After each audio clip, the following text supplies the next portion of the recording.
BC కులగణన survey report తప్పుల తడక అంటూ మండిపడ్డారు బీసీ సంక్షేమ సంఘం నేత జాజుల శ్రీనివాస్ గౌడ్. 21 లక్షల మంది బీసీలను తక్కువ చేసి చూపించారన్నారు. 2014లో 51% ఉన్న బీసీలు 2024లో 46%కి ఎలా తగ్గుతారని ప్రశ్నించారు.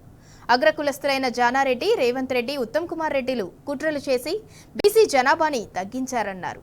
ఈ రిపోర్ట్ని ఎంత మాత్రం అంగీకరించబోమని ఫైర్ అయ్యారు.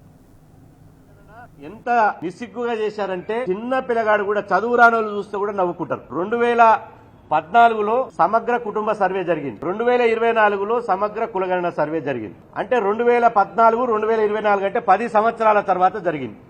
10 సంవత్సరాల తర్వాత జనాభా పెరుగుతుందా తగ్గుతుందా? జనాభా పెరగాలి, కానీ గమ్మత్ ఏంటంటే ఇక్కడ తగ్గింది. భారతదేశ జనాభా పెరిగింది, తెలంగాణ రాష్ట్ర జనాభా పెరిగింది. కానీ ఇక్కడ వీళ్ళు సమగ్ర కుటుంబ సర్వే ఇచ్చినటువంటి రిపోర్ట్ లో బీసీల జనాభా 2014లో 1,69,50,000 బీసీ జనాభా ఉంది తెలంగాణ రాష్ట్రంలో.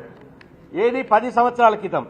2024లో వీళ్ళు ఇచ్చినటువంటి సర్వే ఇలా 1,66,00,000 ఉంది. అంటే బీసీల జనాభాను సుమారు 21,82,000 మందిని తక్కువ చేసి చూపించారు. ఒకవేళ తగ్గిందే అనుకున్నాం, మరి అగ్రకులాల జనాభా కూడా తగ్గాలి కదా. ఎస్సీలను కూడా 1,76,000 మందిని ఎస్సీలను తక్కువ చూపించారు, బీసీలను తక్కువ చూపించారు, ఎస్సీలను తక్కువ చూపించారు.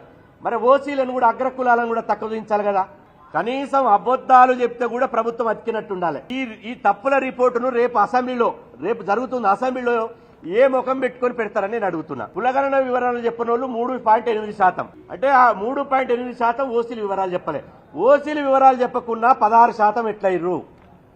బీసీలు ప్రతి ఒక్కరు వివరాలు చెప్పారు. అందుకనే ఈ సమగ్ర కులగణన రిపోర్టు వివరాలను మేము బీసీలుగా అంగీకరించడం లేదు. దీన్ని మేము తిరస్కరిస్తున్నాం. ఈ కులగణన అనేది బీసీలను మోసం చేయడానికే. బీసీ కులగణన పేరు మీద తెలంగాణ రాష్ట్రంలో అగ్ర కులగణన జరిగింది. నెహ్రూ కాంగ్రెస్ నుంచి రాహుల్ కాంగ్రెస్ వరకు మాటలు తప్ప వీళ్ళై చేతల ఆచరణలో ఉండయి. ఉత్తమ్ కుమార్ రెడ్డి గారిని కమిటీ చైర్మన్ గా చేశారు.